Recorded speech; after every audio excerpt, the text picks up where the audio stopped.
Hey guys, welcome back to the channel.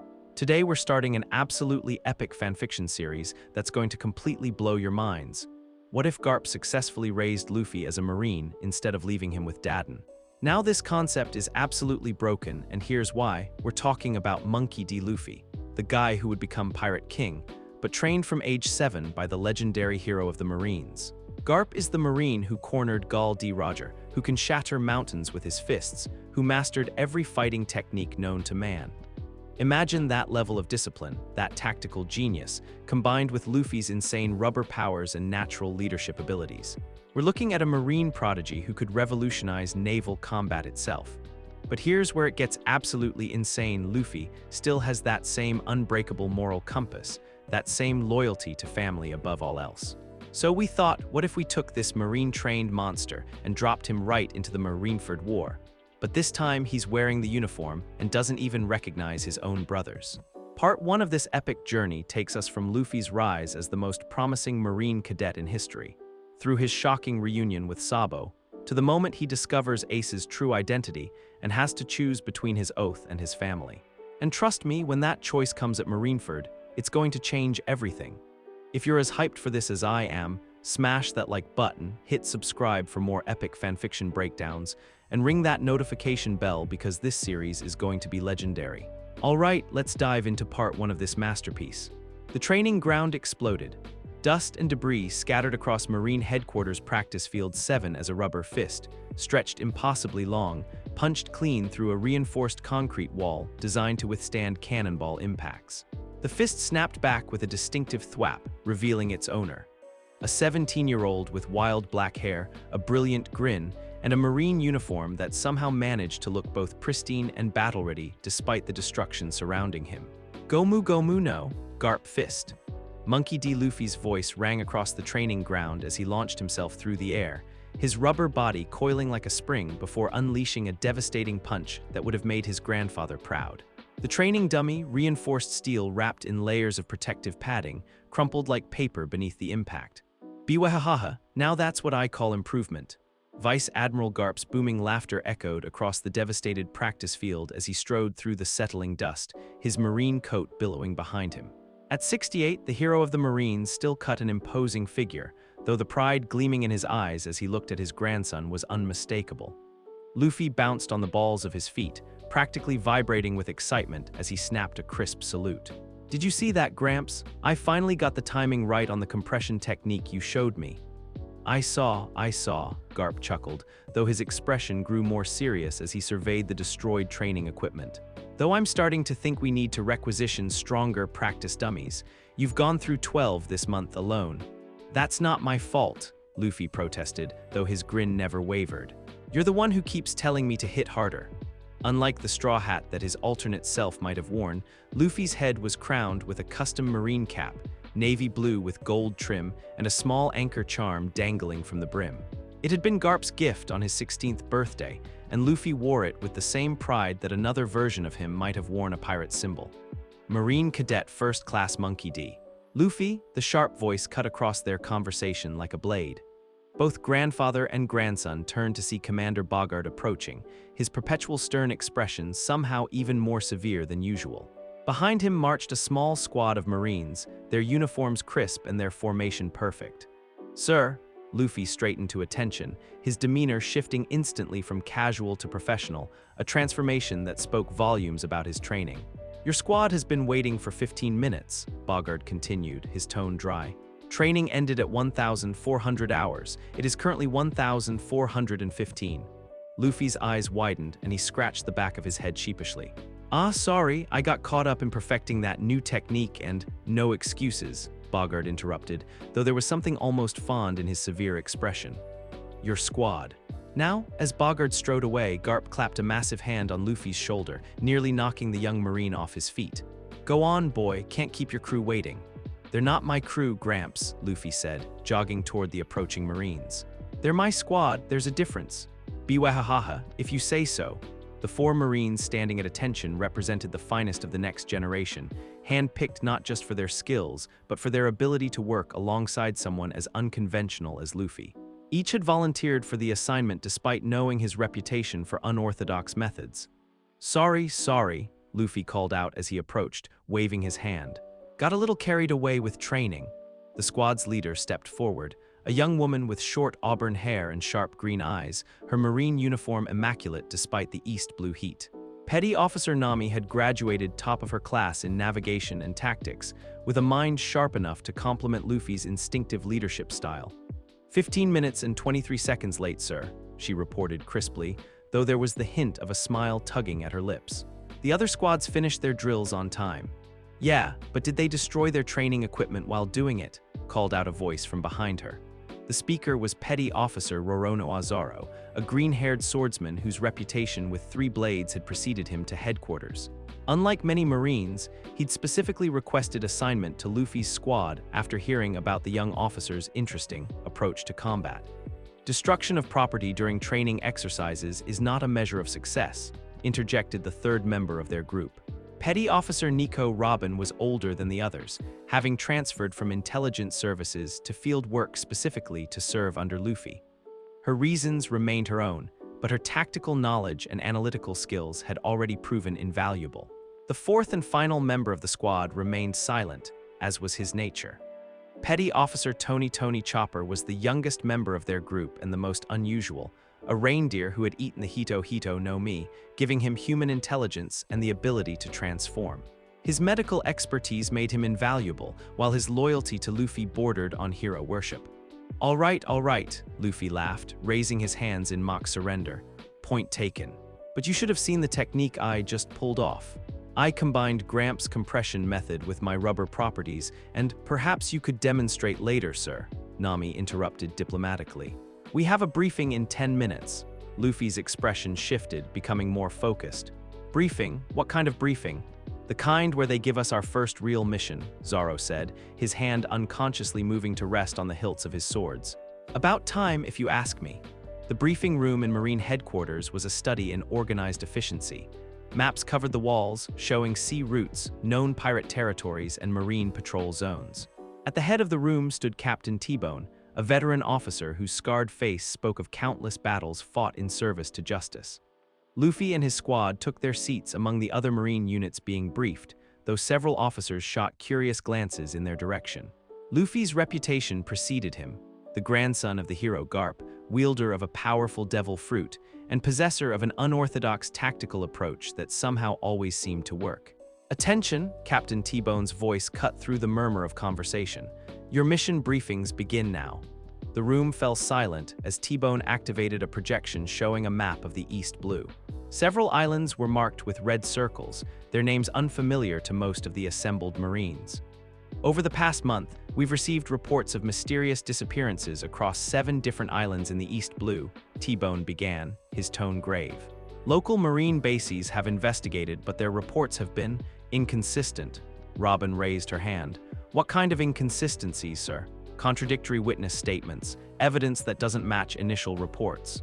In some cases, the investigating Marines themselves have filed reports that directly contradict their previous statements.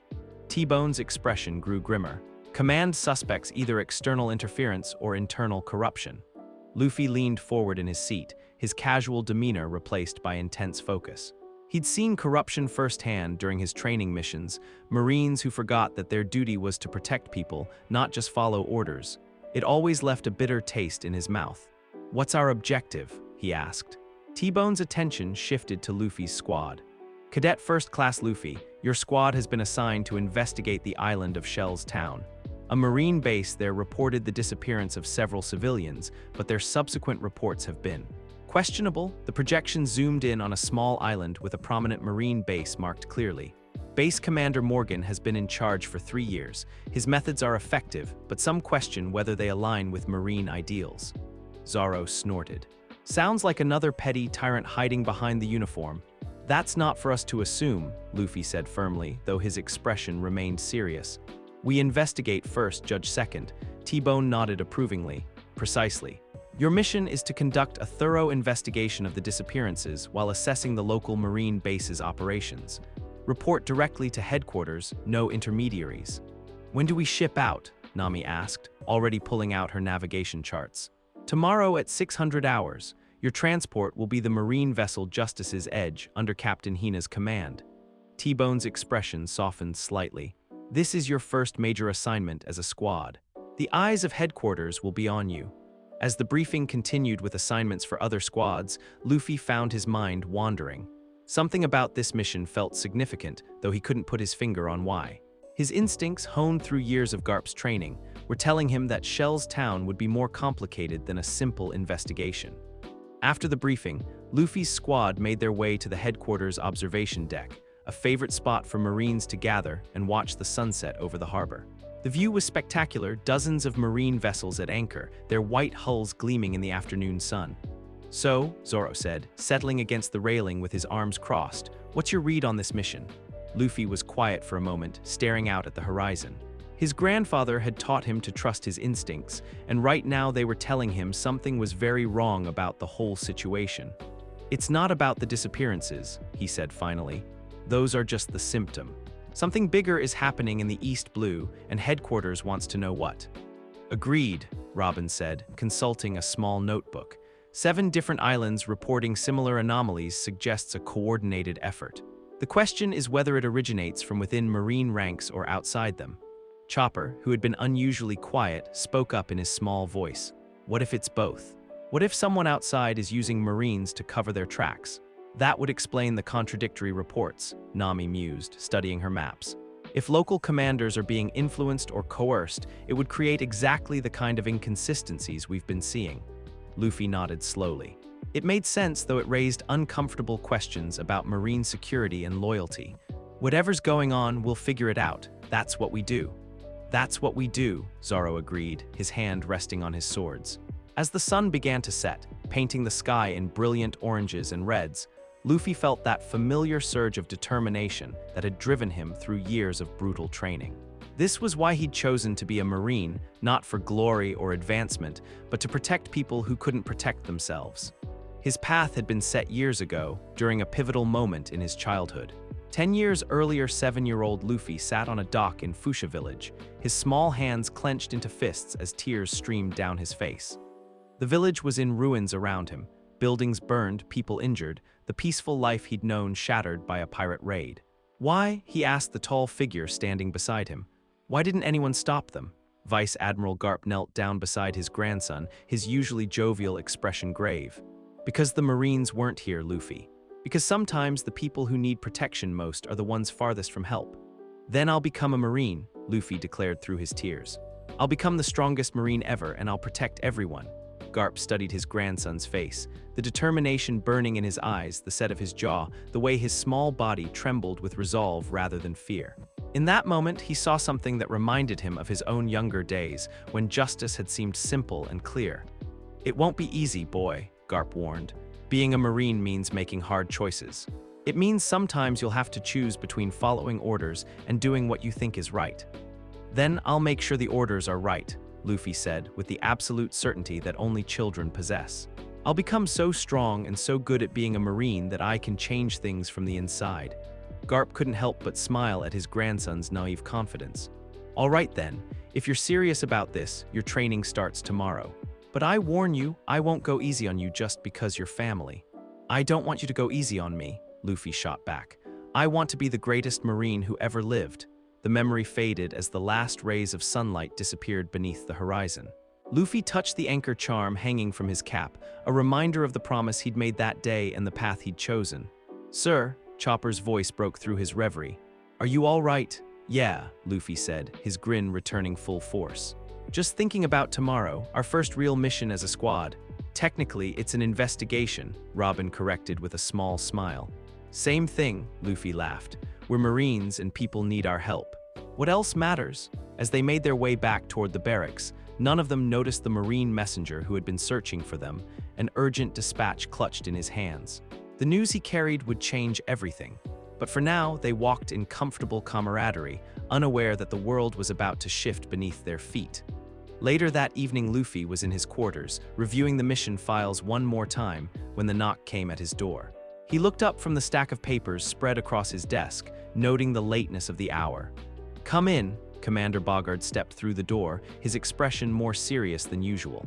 Behind him was a young Marine messenger, clearly out of breath from running. "Sir," the messenger gasped, snapping to attention.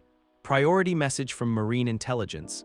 Luffy set down the file he'd been reading and stood, his demeanor shifting to professional alertness. "What is it?" Bogard took the dispatch from the messenger and dismissed him with a nod before closing the door. When he turned back to Luffy, his face was grave. "Fire Fist Ace has been captured." The name meant nothing to Luffy, but the weight in Bogard's voice suggested it should. "Fire Fist Ace, Portgas D. Ace," Bogard elaborated, 2nd Division commander of the Whitebeard Pirates, one of the most powerful pirates in the New World. He paused, studying Luffy's face. "He's been sentenced to public execution at Marineford." Luffy frowned, trying to place the name. Something about it nagged at him, like a half-remembered dream, but he couldn't grasp what. "That's significant, I assume. More than you know," Bogard said quietly. "Whitebeard will never let one of his commanders die without a fight. This execution could trigger the largest naval battle in history. Then we'll be ready for it," Luffy said with typical confidence, though something cold had settled in his stomach at the mention of the name Portgas D. Ace. Bogard watched him carefully. "Perhaps, but battles like that have a way of changing everything, Cadet Luffy. They force people to make choices they never thought they'd have to make." As Bogard left him alone with the dispatch, Luffy stared at the name written there. Portgas D. Ace. Why did it feel like he should know that name? Why did reading it make something deep in his chest ache with nameless longing? He shook his head, forcing himself to focus on the mission ahead. Whatever battles were coming, whatever choices he'd have to make, he was ready. He was a Marine, trained by the hero Garp himself, and his duty was clear. But as he tried to sleep that night, the name echoed in his dreams. Ace, Ace, Ace, like a half-forgotten song from his childhood that he could never quite remember. Dawn would bring his first real mission. But for now, Monkey D. Luffy, Marine Cadet First Class, slept fitfully in his quarters at Marine Headquarters, unaware that the execution order he'd just learned about would soon force him to choose between everything he'd ever believed in and everyone he'd ever loved. The die was cast, the stage was set, and somewhere in the depths of Impel Down, a young man with freckles and a hatred for his own bloodline sat in chains, unaware that the little brother he'd once sworn to protect was now wearing the uniform of his enemies. The Justice's call cut through the choppy waters of East Blue as dawn broke over the horizon, painting the sky in brilliant shades of orange and pink. Marine Cadet First Class Luffy stood at the bow, his white uniform crisp in the morning breeze, studying the intelligence reports one final time before they reached their destination. "Goa Kingdom dead ahead," called out the ship's navigator from the bridge. Luffy's expression grew thoughtful as he gazed at the approaching landmass. The Goa Kingdom, a place of stark contrasts where nobility lived in luxury while the poor struggled in segregated districts. He had read about it in his political studies at Marine Headquarters, but seeing it firsthand brought a different perspective. "Sir," Petty Officer Yamamoto approached with the ship's communication log. "We've received updates from the local Marine base. Captain Nezumi reports that the investigation into the disappearances has stalled due to lack of cooperation from local authorities." "Of course it has," Luffy muttered, his jaw tightening. He had suspected as much. Corruption and incompetence often went hand in hand. "What about independent verification?" "That's where it gets interesting, sir," Petty Officer Chen interjected, consulting her analytical notes. "Cross-referencing shipping manifests, population records, and taxation data, I've found discrepancies that suggest the disappearances might be connected to the kingdom's unofficial districts." Luffy nodded grimly. Every Marine knew about the Grey Terminal, the massive junkyard where Goa Kingdom dumped its unwanted people along with its unwanted trash. Officially, it didn't exist. Unofficially, it was home to thousands of people that the world government preferred to ignore. "Change of plans," Luffy announced, his voice carrying the authority that had earned him his squad's absolute loyalty. "We're not reporting to the Marine base first, we're going directly to Grey Terminal." "Sir," Torres questioned, though his tone was respectful, "that's outside our jurisdiction. Technically, we should coordinate with local authorities before." "Petty Officer Torres," Luffy's voice cut through the objection with quiet steel, "what's the first rule of marine justice?" "Protect the innocent, regardless of politics or convenience, sir," Torres replied automatically. "Exactly. If people are disappearing from Grey Terminal, they deserve justice just as much as any noble in the high town." Luffy's hand unconsciously moved to the anchor charm on his cap. "Besides, I have a feeling that's where we'll find our real answers." 2 hours later, Luffy's squad made landfall at a secluded cove near Gray Terminal, their small boat hidden among the rocky outcroppings that dotted the coastline.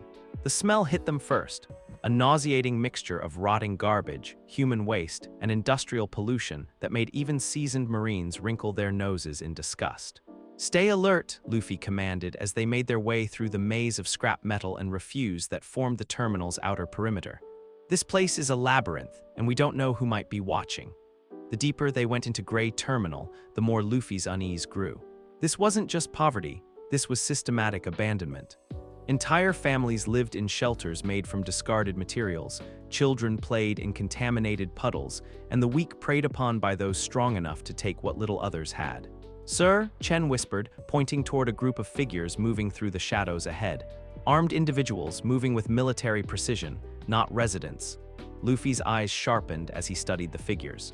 Their movements were too coordinated, too purposeful for common thieves or territorial gangs. These were trained fighters, and they were herding a group of Gray Terminal residents toward what appeared to be a concealed ship anchored in a hidden inlet. "Human trafficking," Torres concluded grimly. "They're taking people from a place where no one will report them missing." "Not if I have anything to say about it," Luffy growled, his rubber muscles tensing as he prepared for action. "Yamamoto, circle around to the left. Chen, establish overwatch on that ridge. Torres, you're with me. Standard interdiction formation, priority is civilian safety." His squad moved with practiced efficiency, each member taking their assigned position without question.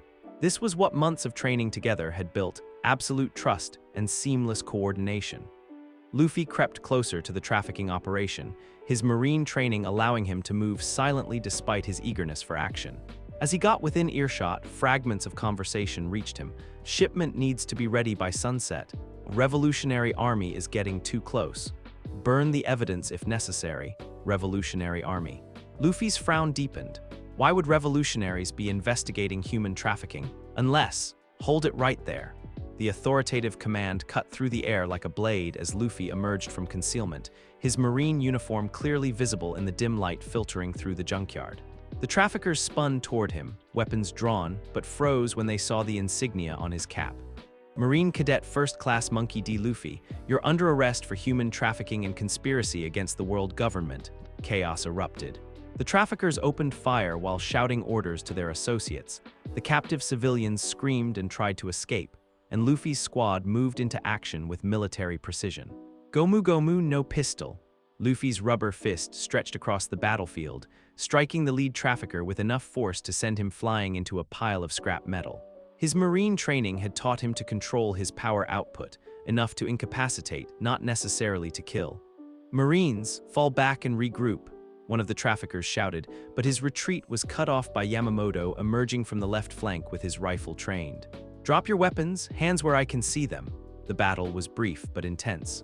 Luffy's unique combination of devil fruit powers and marine combat training made him nearly unstoppable in close quarters, while his squad's tactical coordination prevented any of the traffickers from escaping. Within minutes, the criminals were secured and the civilians were safe. But as Luffy was checking on the rescued civilians, a new voice cut through the aftermath. Well, Monkey D. Luffy, wearing a marine uniform. I have to admit, I never saw that coming." Luffy spun toward the voice, his hand instinctively moving toward his weapon, but the words died in his throat as he saw who had spoken.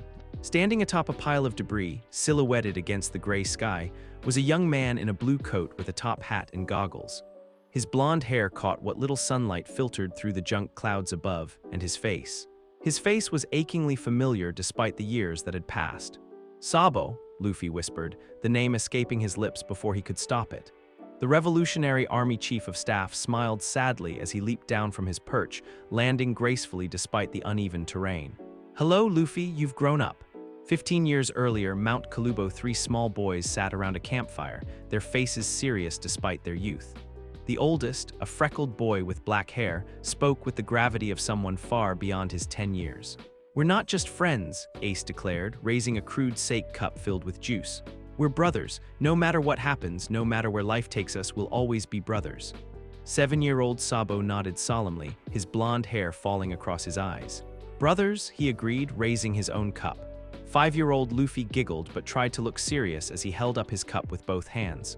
"Brothers forever and ever," they drank their sake, with the solemnity of a sacred ritual, sealing a bond that they believed nothing could ever break.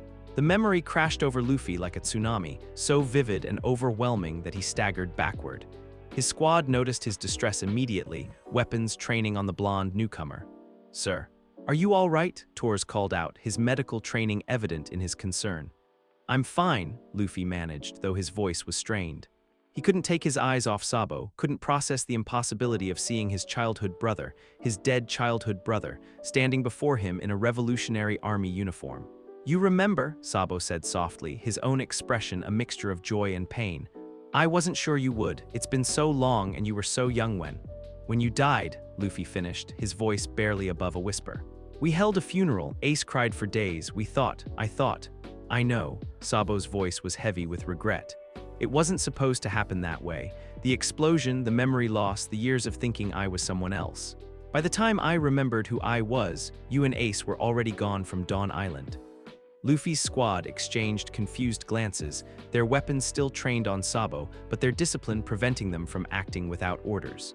They had never seen their commanding officer so shaken, so uncertain.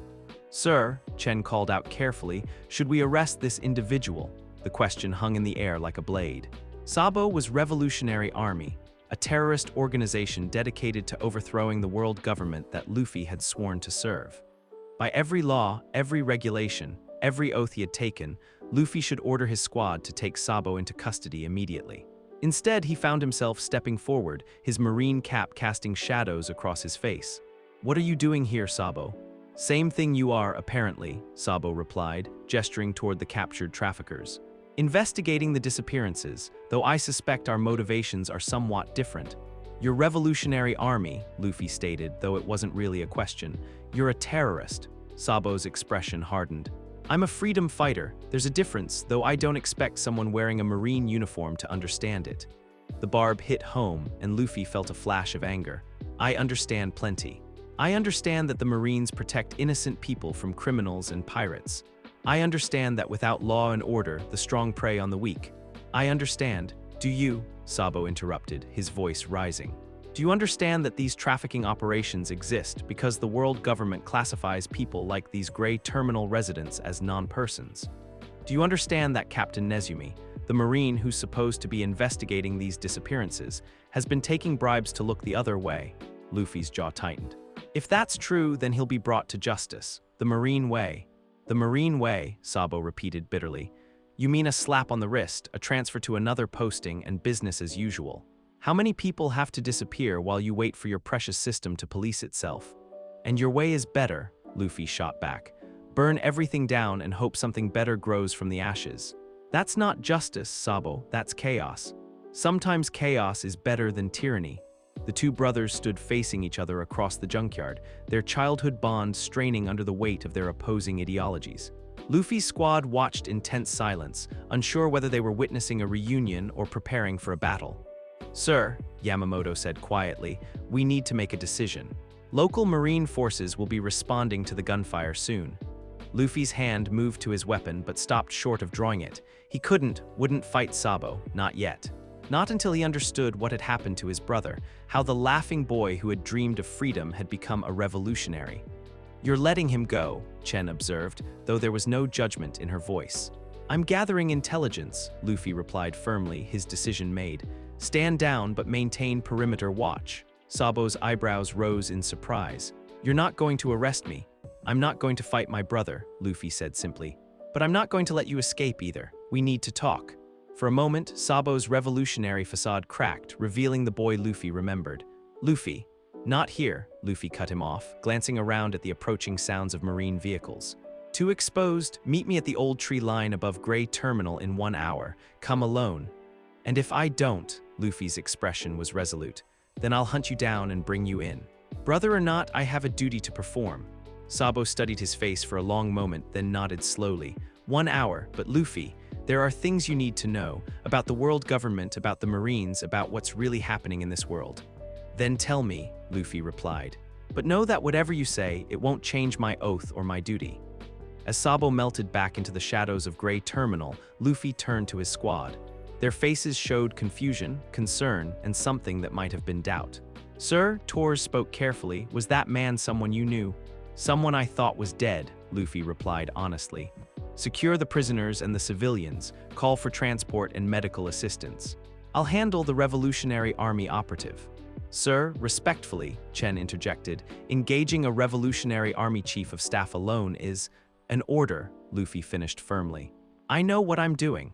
But as his squad moved to secure the scene, Luffy wasn't sure he knew anything anymore. His childhood brother was alive, was a revolutionary, was everything that Luffy had been trained to oppose. The certainties that had guided his life for 10 years suddenly felt less solid, less absolute. He touched the anchor charm on his cap, drawing strength from its familiar weight. Whatever Sabo had to tell him, whatever revelations awaited, he was still a Marine. He still believed in justice, in protecting the innocent, in serving something greater than himself. Wasn't he? An hour later, Luffy stood alone beneath the ancient oak tree that had once been their childhood sanctuary. The tree was smaller than he remembered, worn by time and weather, but still standing, much like the bond between brothers that had somehow survived death, memory loss, and conflicting loyalties. Sabo emerged from the shadows precisely on time, his Revolutionary Army uniform a stark reminder of how much had changed. But when he smiled, Luffy saw echoes of the boy who had once shared impossible dreams beneath these same branches. You came, Sabo said simply. I gave my word, Luffy replied, just like you taught me to all those years ago. They stood in comfortable silence for a moment, each taking in the changes that time had wrought in the other. Sabo saw the discipline in Luffy's posture, the authority in his bearing, the weight of responsibility that had replaced childish enthusiasm. Luffy saw the scars on Sabo's hands, the hardness in his eyes, the burden of fighting a war that could never truly be won. You wanted to tell me something, Luffy said finally. Sabo nodded, his expression growing serious. Fire Fist Ace has been captured. He's going to be executed at Marineford. The name hit Luffy like a physical blow, though he couldn't say why. Fire Fist Ace, why does that matter to me? Because, Sabo said quietly, watching Luffy's face carefully, Fire Fist Ace is Portgas D Ace, our brother. The world seemed to tilt on its axis. Luffy's knees nearly buckled as memories he had buried under years of marine discipline came flooding back. Memories of a freckled boy who had been more than a friend, more than a brother, who had been the cornerstone of everything good in his childhood.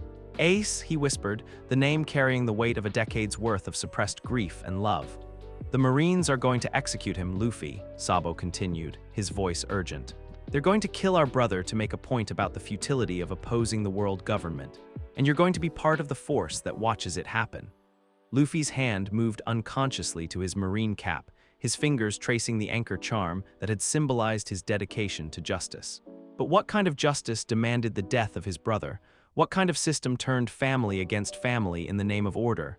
He's a pirate, Luffy said weakly, grasping for the certainties that had once seemed so clear. He chose his path. Did he? Sabo challenged. Or did the world government make that choice for him by classifying anyone with the De initial as an enemy of the state? Do you even know why they fear people like us, Luffy? Do you know what the De really means? It's just a name, Luffy protested, but his voice lacked conviction. Is it? Then why is every major government facility equipped with seastone restraints specifically designed for devil fruit users? Why are there entire divisions of marine scientists dedicated to studying the will of D? Why does your own government consider you a potential threat despite your years of loyal service? Each question hit like a hammer blow, shattering the worldview that Luffy had built his entire identity around. He thought of the classified files he wasn't cleared to read, the hushed conversations that stopped when he entered a room, the way certain officers looked at him when they thought he wasn't watching. You're lying, he said, but it sounded hollow even to his own ears.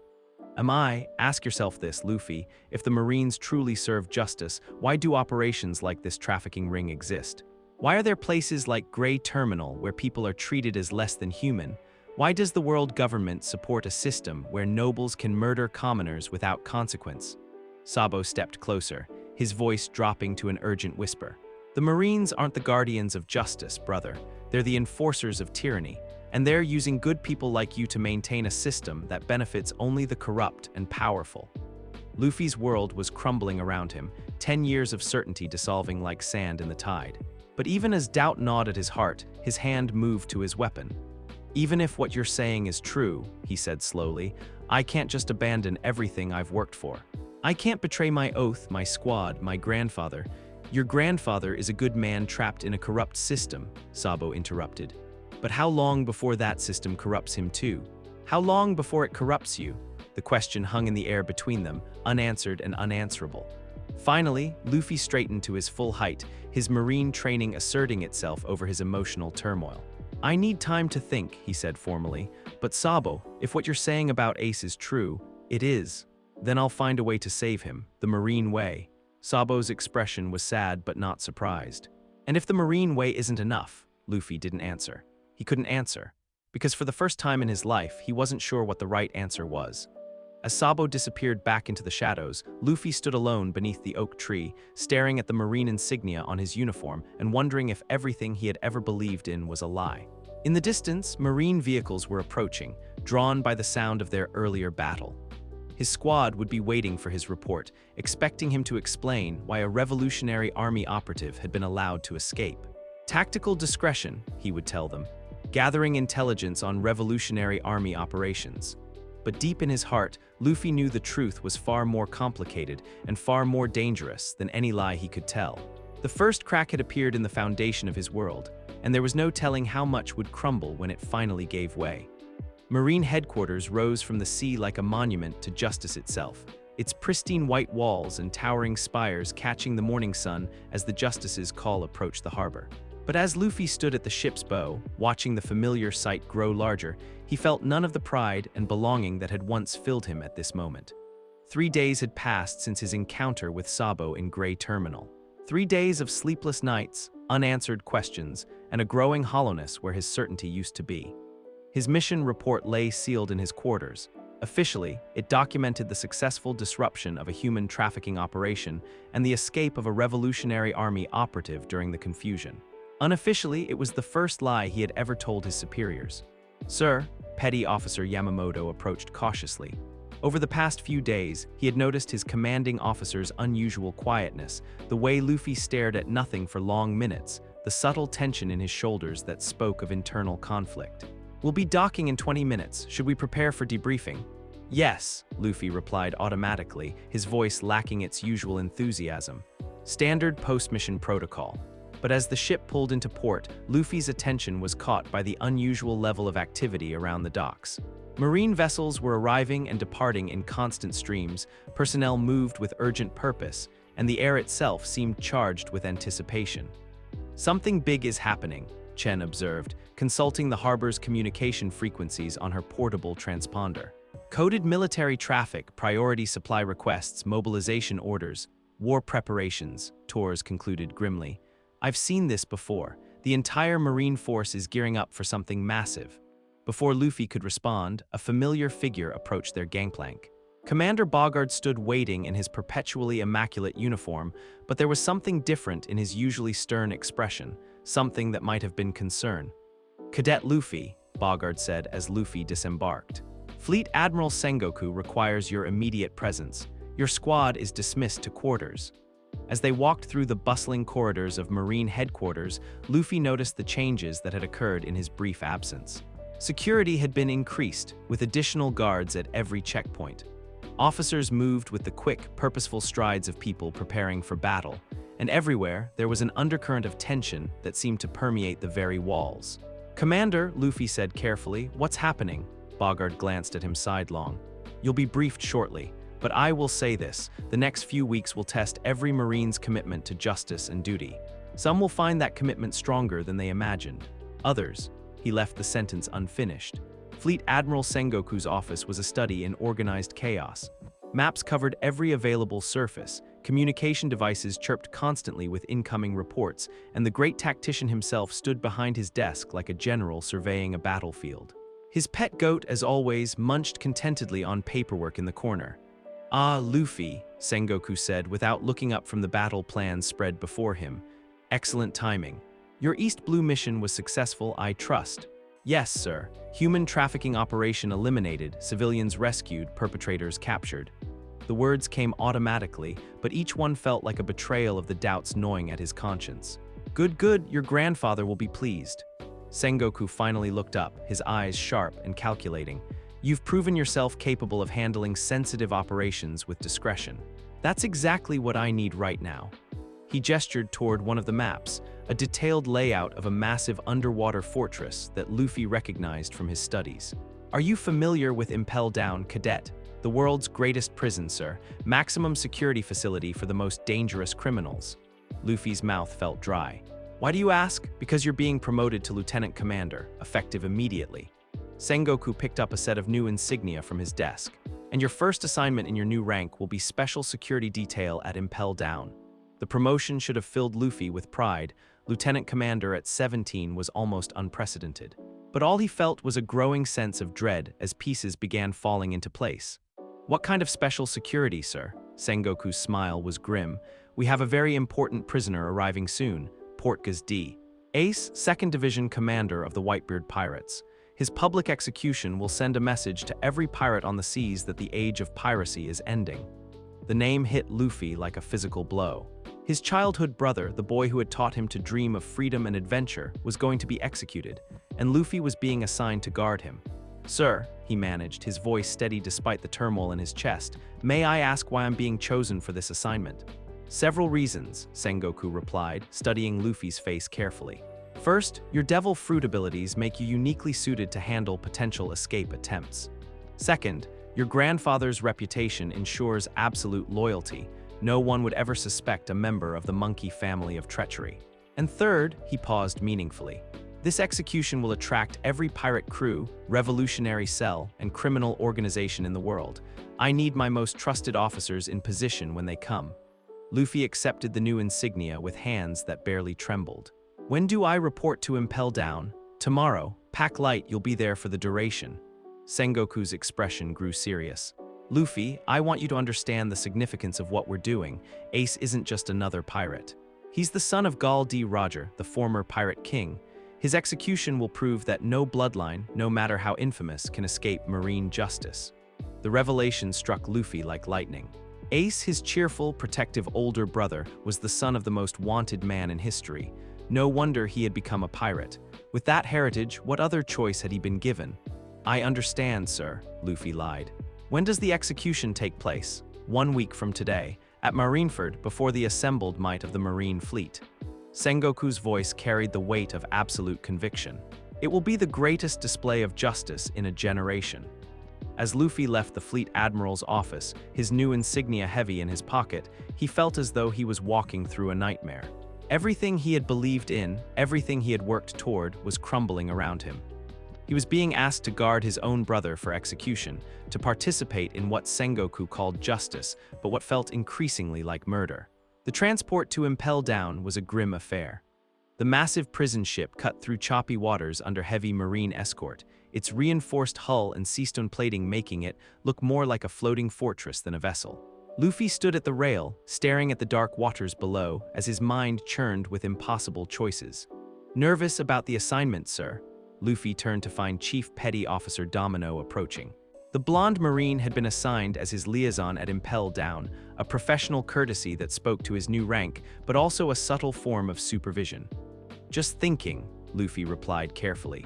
This is my first time at Impel Down. It's not a place anyone gets used to, Domino said grimly.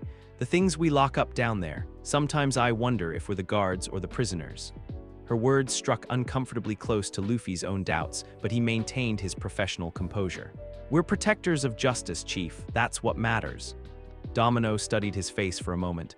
If you say so, sir, just remember, in Impel Down, the line between justice and cruelty can get pretty thin. Don't lose yourself in the darkness down there. As they approached the massive fortress rising from the sea like a vision of hell itself, Luffy wondered if it was already too late for that warning. Impel Down was everything Luffy had imagined and worse. The moment he stepped inside, the weight of despair seemed to press down on him like a physical force. The screams of prisoners echoed through the corridors, the air was thick with the stench of unwashed bodies and decay, and even the guards seemed diminished by the oppressive atmosphere. Welcome to hell, muttered Chief Guard Sadi-chan as she led him through the entry procedures.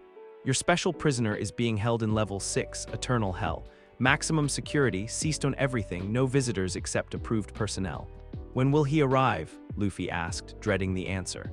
He's already here, she replied with cruel satisfaction. Brought in 3 hours ago, unconscious and chained. Woke up screaming for his little brother, if you can believe that. Pirates and their sentimental attachments. Luffy's fists clenched involuntarily, but he forced his voice to remain level. I'd like to inspect the security arrangements.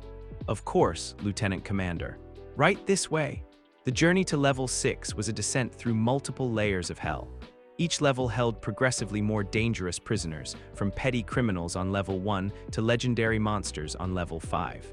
But it was level 6, eternal hell, that truly lived up to its name. The silence there was absolute, broken only by the occasional rattle of chains or whispered madness from cells that hadn't been opened in decades.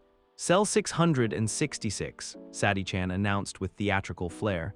Your special guest. Luffy's breath caught in his throat as he looked through the reinforced bars. There, chained to the wall with seastone shackles, was a young man who looked exactly like the boy from his childhood memories, only older and bearing the scars of countless battles.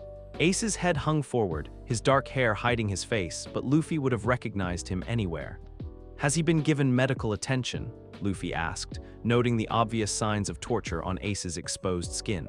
Standard interrogation procedures, Sadi-chan replied dismissively. Nothing that will compromise the execution schedule. As if sensing their presence, Ace slowly lifted his head. His eyes, once bright with mischief and dreams, were dulled by pain and despair, but they still held the fire that Luffy remembered. For a moment, their gazes met through the bars, and Ace's expression shifted from hopeless resignation to confusion. Do I know you? Ace whispered, his voice hoarse from screaming. Luffy felt his carefully maintained composure crack. This was his brother, the boy who had protected him, taught him, loved him like family. And now he was here, broken and chained, awaiting death at the hands of the organization Luffy had devoted his life to serving. No, Luffy lied, his voice steady despite the anguish tearing at his heart. I'm Lieutenant Commander Luffy. I'll be overseeing your security detail until your execution. Ace's eyes searched his face desperately, as if trying to grasp something just beyond reach. Luffy, that name.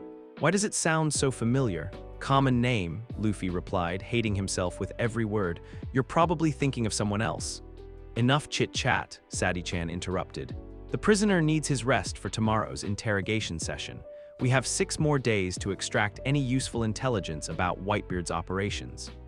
As they walked away from the cell, Luffy felt something fundamental break inside him. This wasn't justice. This was torture, revenge, a public spectacle designed to terrify anyone who might oppose the world government. And he was part of it. That night, Luffy couldn't sleep. He paced his assigned quarters in Impel Down, his mind churning with memories, doubts, and impossible choices. Every principle he had been raised with, every oath he had sworn, every belief he had held sacred was being tested against the reality of his brother's situation. Near midnight, he made his decision. Moving with the stealth his marine training had taught him, Luffy made his way through Impel Down's security systems toward level 6. His new rank gave him access to areas that would have been forbidden to a mere cadet, and his knowledge of marine protocols allowed him to avoid the rotating guard patrols. The journey to Ace's cell felt like the longest walk of his life. You came back, Ace whispered as Luffy emerged from the shadows. The pirate was still chained to the wall, but his eyes were alert and focused. I was hoping. I thought maybe. I'm not supposed to be here, Luffy said quietly, kneeling just outside the cell bars. But I had to see you again, had to know. Know what? Luffy pulled off his marine cap, letting his black hair fall free. In the dim light of level 6, with his uniform hidden in shadow, he looked less like a marine officer and more like the child Ace remembered. Oh God, Ace breathed, his eyes widening in recognition and horror. Luffy, my little brother Luffy, the pretense finally crumbled. Tears streamed down Luffy's face as he pressed his hands against the bars. I'm so sorry, Ace. I didn't know, I didn't remember. They told me you were dead and I forgot, and I became everything you would have hated.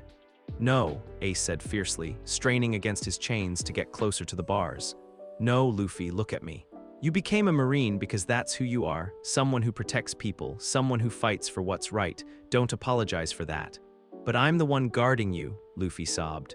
I'm part of the system that's going to execute you. How can you not hate me? Ace's voice was gentle despite his pain. Because you're my little brother, and I love you no matter what uniform you wear. Because I know that if you're here talking to me instead of following orders, then you haven't lost yourself in that uniform yet. They stayed like that for long minutes, separated by seastone bars, but connected by bonds that transcended the roles that fate had forced them into. Finally, Luffy wiped his eyes and straightened. I'm going to get you out of here, he whispered. Luffy, no, Ace said urgently. You can't throw away everything you've worked for. Your grandfather, your career, your squad, none of that matters if I lose you again, Luffy interrupted. I already lost you once. I won't let it happen again. It's impossible, Ace protested. This is Impel Down. No one has ever escaped from level 6, and even if you could get me out, where would we go? I'm Gall D. Rogers' son. They'll never stop hunting me. Then we'll keep running, Luffy said with simple determination. Together. The way it should have been from the beginning. Ace's expression was torn between hope and despair. If you do this, there's no going back. You'll be a traitor, a fugitive, everything you've believed in, everything you've worked for. I've been thinking about that, Luffy said quietly. About what I believe in, and I think maybe I've been believing in the wrong things. Maybe justice isn't about uniforms or orders or following the rules. Maybe it's about protecting the people you love, no matter what anyone else says is right. Luffy, I have 6 days to figure out how to get you out of here, Luffy continued, his voice growing stronger with each word. 6 days to become the kind of person who deserves to call you brother. As he prepared to leave, Ace called out softly, Luffy, what happened to Sabo? Do you know? Luffy paused at the edge of the shadows. He's alive. He's Revolutionary Army now, fighting the world government. He told me about you, about what was going to happen. I think he was right about a lot of things I didn't want to hear. Sabo's alive. For the first time since Luffy had found him, Ace smiled, a real smile that reached his eyes. Then maybe there's hope after all. There's always hope, Luffy said firmly. I learned that from my big brother. The next morning brought news that changed everything. As Luffy stood in the warden's office receiving his daily briefing, the Den Mushi crackled to life with an emergency transmission from Marine headquarters. This is Fleet Admiral Sengoku, the familiar voice announced. All units, priority alert. Intelligence reports indicate that Edward Newgate, Whitebeard, is mobilizing his entire fleet. Estimated 23 Allied pirate crews, over 50,000 combatants moving toward Marine positions. Warden Magellan's face paled. The execution isn't for 5 more days. Why would he move so early? Unknown, Sengoku's voice continued. But be advised, this is not a rescue attempt. This is a declaration of war. All Marine forces are to prepare for the largest naval battle in recorded history. As the transmission ended, Luffy felt the world shifting around him. Whitebeard was coming for Ace, which meant the execution timeline might be accelerated. His 6 days to plan an escape had just become potentially much less. But more than that, the scope of what was happening was finally becoming clear. This wasn't just about executing one pirate. This was about the world government making a statement through overwhelming force, demonstrating that no one could oppose them and survive. Standing in that office, surrounded by the symbols of authority he had once revered, Luffy made his final choice. He would save Ace, even if it meant betraying everything he had once believed in. Because sometimes, the greatest act of justice was the willingness to stand against injustice, no matter the cost. The war was coming, and Lieutenant Commander Monkey D. Luffy was about to choose which side he was really on. That evening, as alarms rang throughout Impel Down announcing heightened security measures, Luffy sat in his quarters writing 2 letters. The first was his resignation from the Marines, formal, proper, and completely meaningless given what he was planning to do. The second was addressed to his grandfather, trying to explain choices that he wasn't sure he understood himself. Grandpa, he wrote, I hope someday you'll understand. I hope someday I'll be worthy of the name you gave me and the uniform you taught me to honor. But right now, I have to choose between the oath I swore and the family I love. I choose family, I'm sorry. As he sealed the letters, Luffy felt the last of his childhood certainties fall away. Tomorrow would bring the first day of planning Ace's escape. In 5 days, maybe less, the greatest battle in history would begin. And somewhere in the middle of it all, a young Marine would have to decide whether justice meant following orders or protecting the innocent, whether loyalty meant serving the system or serving his conscience. The weight of orders had become too heavy to bear. Now came the time to choose what was truly worth carrying. The dawn sky over Marineford was blood red. Lieutenant Commander Monkey D. Luffy stood on the fortress walls, watching as the largest naval fleet in history assembled in the crescent-shaped bay below. 100,000 Marines, 50 warships, and the 3 admirals themselves all gathered for the execution of a single pirate. The sight should have filled him with pride and Marine might. Instead, it filled him with dread. Impressive, isn't it? Vice Admiral Garp's voice carried none of its usual joviality as he joined his grandson on the battlements. The hero of the Marines looked every one of his 68 years this morning, the weight of command and conscience visible in the lines around his eyes. "Yes, sir," Luffy replied automatically, though his gaze was fixed on the execution platform rising from the center of the fortress. In 3 hours, Ace would be brought there to die, and Luffy would be expected to watch, to participate in his brother's murder. "You've been quiet since arriving from Impel Down," Garp observed, studying Luffy's profile. "Something troubling you, boy?" "Everything," Luffy thought, but aloud he said only, "Just focused on the mission, sir. This is the biggest operation I've ever been part of."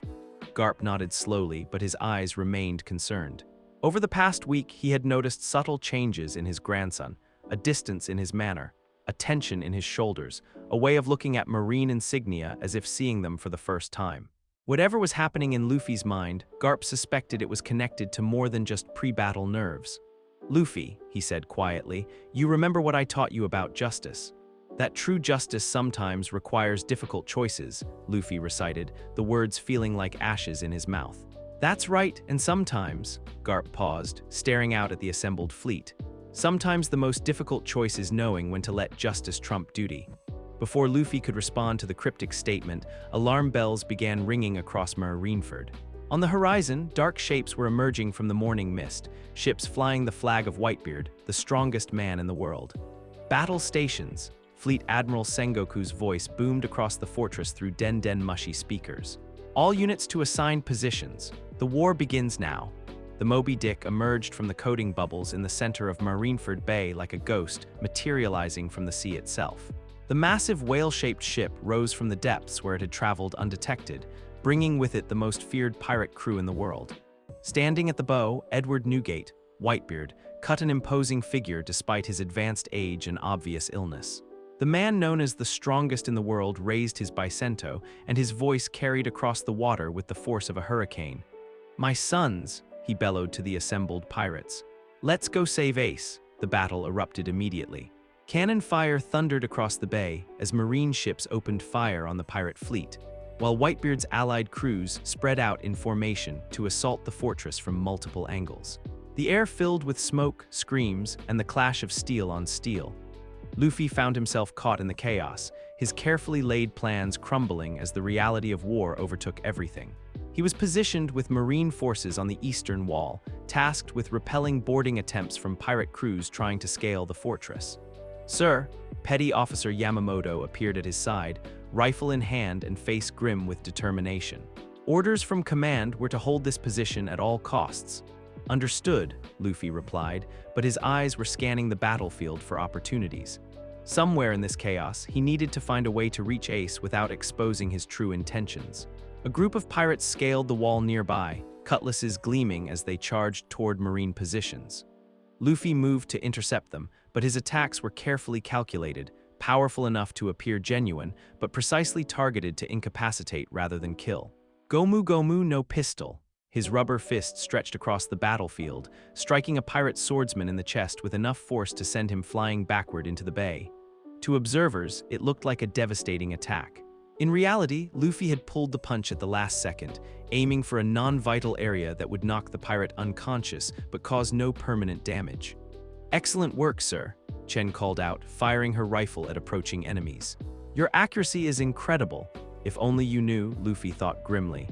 Each successful attack felt like a betrayal of everything he was trying to accomplish, but maintaining his cover was essential if he wanted any chance of reaching Ace. As the battle raged, Luffy began to notice patterns in the chaos that his Marine training allowed him to exploit. When pirates broke through Marine lines, his defensive maneuvers happened to create gaps that allowed more pirates to advance toward the fortress interior. When his squad was ordered to reinforce a critical position, their route somehow took them through areas where Marine defenses were weakest. "Sir," Torres called out during a brief lull in the fighting, "shouldn't we be falling back to secondary positions? The pirates are advancing faster than projected." "Negative," Luffy replied, his tactical mind working furiously. "We maintain current positions and adapt to enemy movements. Fluid defense is more effective than rigid formations." It was true, technically. But what he didn't mention was that his fluid defense was specifically designed to appear strong while being functionally weak, a performance of Marine competence that actually aided the pirate advance.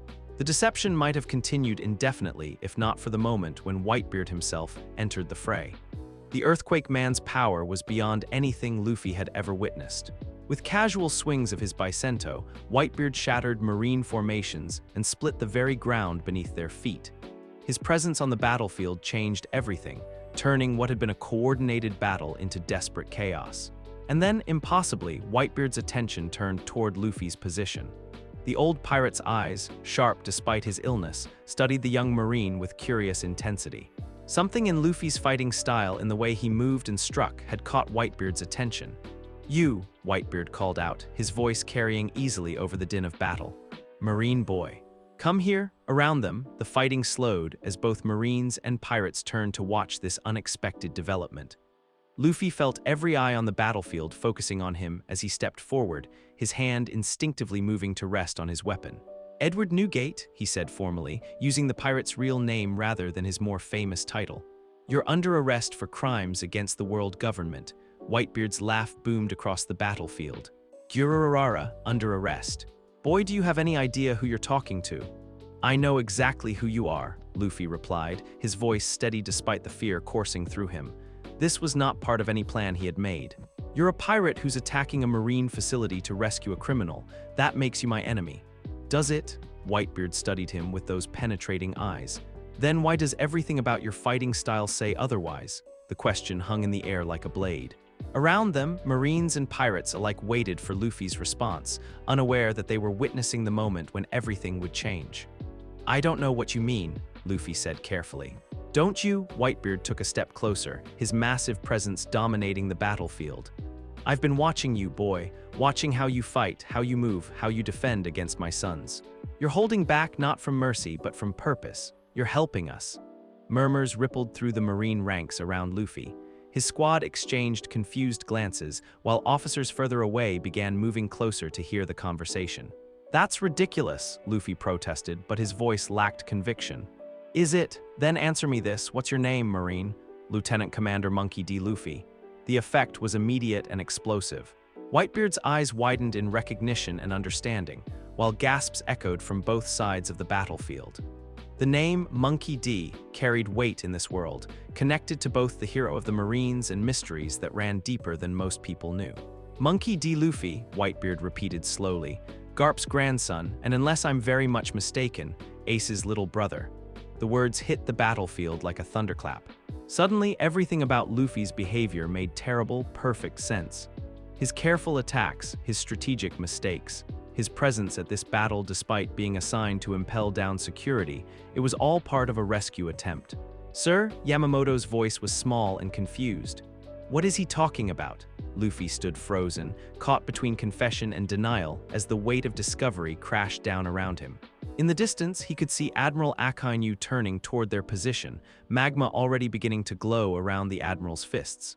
"You're that boy from the stories," Whitebeard continued, his voice gentling despite the chaos around them. "The one Ace talks about when he thinks no one is listening, his little brother who wanted to be a Marine." "Ace talks about me." The question escaped before Luffy could stop it, betraying everything he had tried to hide. Whitebeard's smile was sad and understanding. "Every day, son. Every day he wonders what happened to his little brother, whether you're safe, whether you grew up strong, if he could see you now." "He can," Luffy said quietly, his carefully maintained facade finally cracking. "He's going to see me save him." The admission sent shockwaves through the Marine ranks. Officers who had fought alongside Luffy, who had trusted him, who had followed his orders, suddenly understood that they had been deceived from the beginning. "Traitor!" someone shouted from the Marine lines.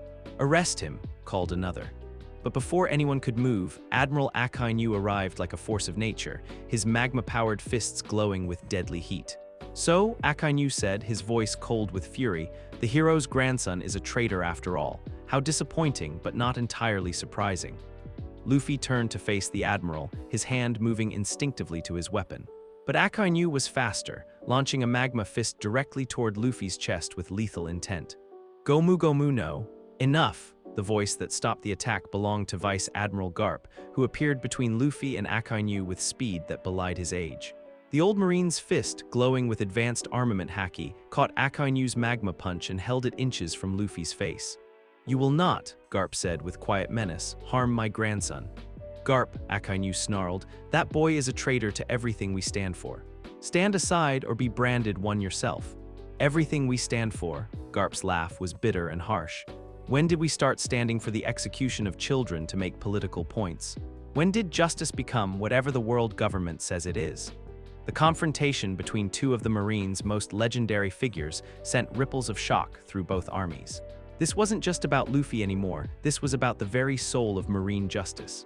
"Grandpa," Luffy whispered, tears streaming down his face. I'm so sorry. Don't apologize for choosing family," Garp replied without taking his eyes off Akainu. Don't apologize for choosing love over duty. I should have made that choice myself years ago. Around them, the battle had effectively stopped as Marines and pirates alike watched this unprecedented drama unfold. In the distance, on the execution platform, Ace was screaming his brother's names as he realized what was happening below. "This ends now," Akainu declared, pulling back for another attack. Justice will not be denied, but Luffy had heard enough.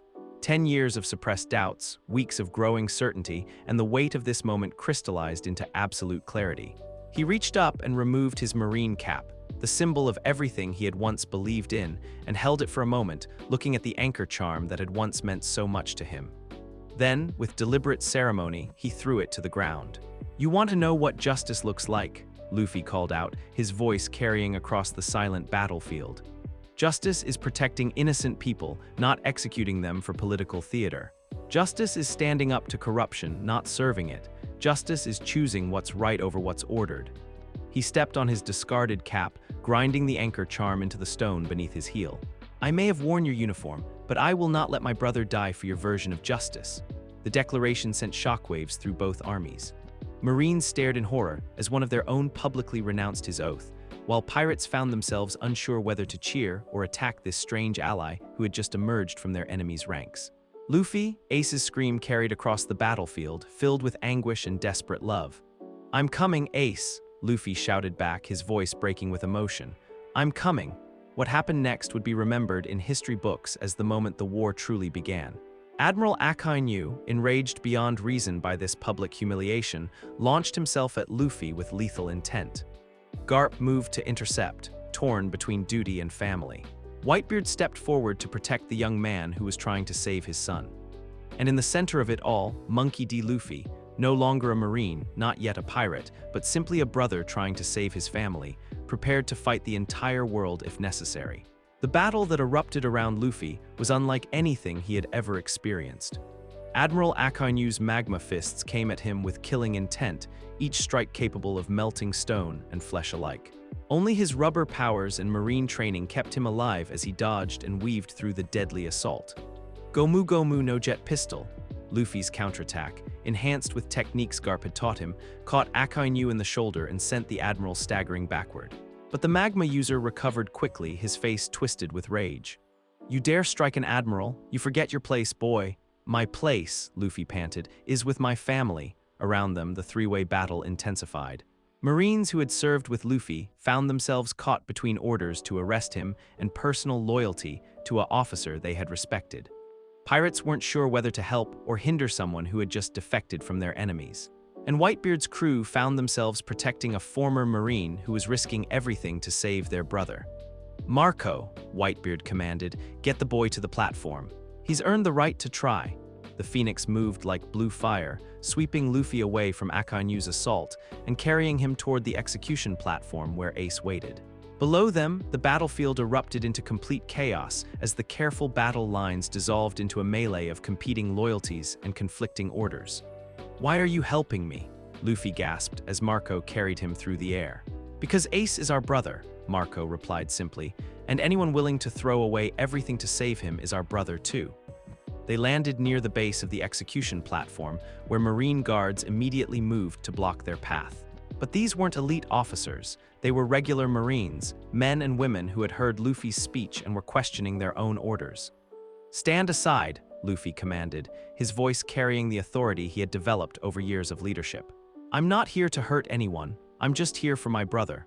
Some of the guards hesitated, uncertainty clear in their faces. They had been ordered to prevent any rescue attempt, but the young man in front of them wasn't quite what they had expected. He still wore most of a Marine uniform, still carried himself with military bearing, still spoke with the confidence of command. "Sir," one of the guards said hesitantly, "we have orders." "I know about orders," Luffy replied gently. "I've followed them my whole life, but sometimes orders are wrong. Sometimes the greatest act of loyalty is knowing when to disobey." The guards exchanged glances, torn between duty and doubt. In that moment of hesitation, Luffy moved. "Gomu Gomu no rocket." He launched himself upward toward the execution platform, his rubber arms stretching to grab hold of the structure's supports. The guards below shouted in alarm, but none moved to stop him. His words had planted seeds of doubt that grew too quickly to ignore. Luffy pulled himself up level by level, each movement bringing him closer to his brother. Above him, he could see Ace straining against his seastone restraints, tears streaming down his face as he watched his little brother's impossible rescue attempt. "Luffy, no," Ace shouted. "It's too dangerous, they'll kill you." "I don't care," Luffy called back, hauling himself up another level. "I already died once when I thought you were gone. I won't lose you again." But as he reached the final level, Admiral Kizaru materialized in a flash of light, blocking his path to the execution platform's summit. My, the light-powered admiral drawled, "such determination. But I'm afraid this is as far as you go, young man." Kizaru's kick, moving at the speed of light, caught Luffy in the chest and sent him flying backward off the platform. He crashed into the stone courtyard below with bone-jarring force, his vision blurring from the impact. "Luffy!" Multiple voices screamed his name, Ace from above, Garp from across the battlefield, and surprisingly, several Marines who had served under his command. As Luffy struggled to his feet, spitting blood, he found himself surrounded by enemies on all sides. Marines loyal to the world government, pirates who still saw him as an enemy, and admirals who viewed his defection as the ultimate betrayal. The odds were impossible, the situation hopeless.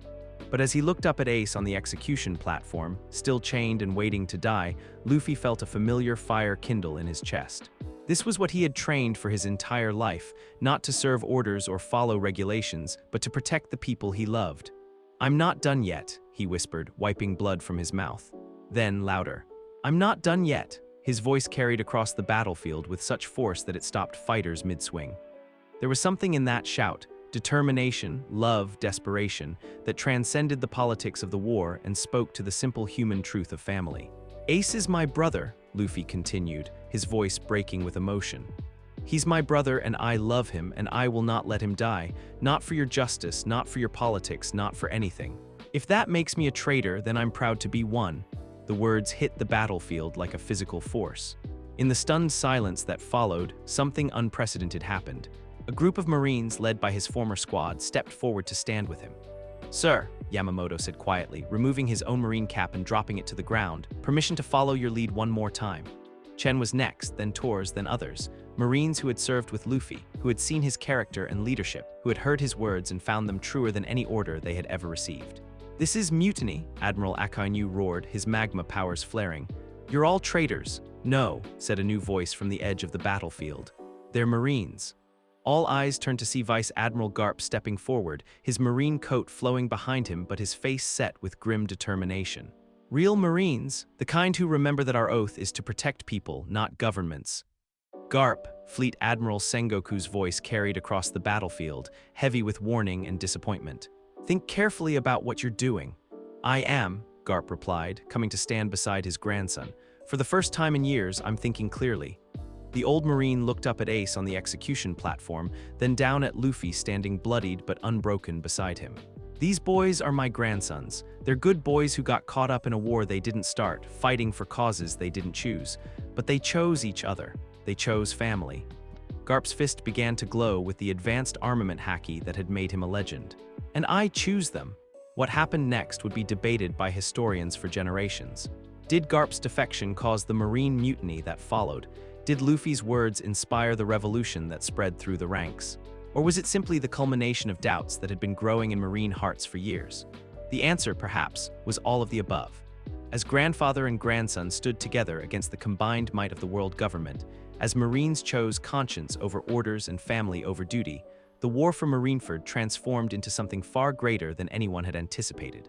It became the war for the soul of justice itself. And in the center of it all, Monkey D. Luffy, no longer a Marine, not yet a pirate, but always a brother, prepared for the fight of his life. The man who had defied heaven itself was about to learn whether love was stronger than law, whether family was worth more than duty, and whether one person's courage could change the world. The execution platform still loomed above them, Ace still waited in chains, and the greatest battle in history was far from over. But for the first time since this nightmare had begun, Luffy dared to hope. And that's where we're ending part 1. What an absolutely insane journey we just witnessed. We saw Luffy transform from the perfect Marine cadet who believed in absolute justice, to a young man questioning everything he'd ever been taught, and finally to someone willing to throw away his entire career and reputation to save his brother. That moment where he rips off his Marine cap and declares, "I will not let my brother die for your justice." Absolutely legendary. The character development in these first 4 chapters is off the charts. From his reunion with revolutionary Sabo that planted the first seeds of doubt, to that heartbreaking scene in Impel Down where he finally remembers Ace, to Garp's impossible choice between duty and family, every moment hit perfectly. What was your favorite part of this opening arc? Was it the emotional weight of Luffy's crisis of faith, that epic 3-way ideological clash with Sabo, or maybe that explosive Marineford sequence where everything came crashing down? Drop your thoughts in the comments. I'm dying to hear which moments hit you guys the hardest. Don't forget to smash that subscribe button because part 2 is going to be absolutely wild. We're talking exile, redemption, and the birth of the Freedom Marines. And if you've got other fanfiction suggestions, drop those in the comments too. Thanks for joining me on this epic journey, and I'll catch you in part 2. Peace out.